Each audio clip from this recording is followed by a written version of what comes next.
H2O. H2O, also known as water. This simple three-atom molecule holds the key to all of life. However, a body of water is not just H2O molecules.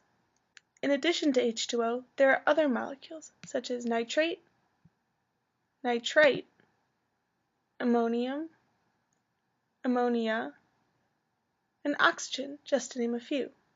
But these molecules aren't necessarily bad. In fact, they're the reason that life can exist in the ocean. However, when the amount of these molecules is changed, or when other molecules are added in that aren't supposed to be there, this is when the ocean becomes unbalanced.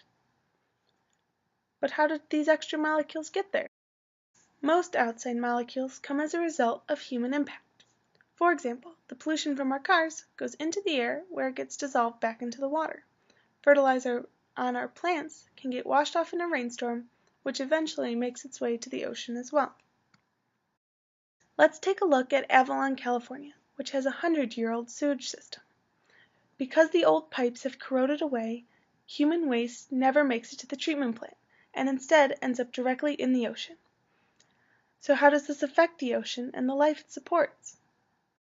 In clean water far away from the city, the molecule ammonia gets turned into ammonium, which then gets turned into nitrite, which then gets turned into nitrate by nitrogen-fixing bacteria.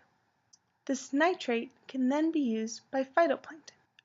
Phytoplankton are eaten by tiny animals, which are eaten by bigger animals, which are eaten by bigger animals, and then even bigger animals up the food chain.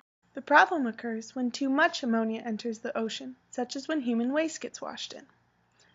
This increase in ammonia causes an increase in ammonium, which causes an increase in nitrate, which causes an increase in nitrate, which initially causes an increase in phytoplankton, which we call biomass. However, as the bacteria fix nitrite into nitrate, they also eat up oxygen, which is not being replenished.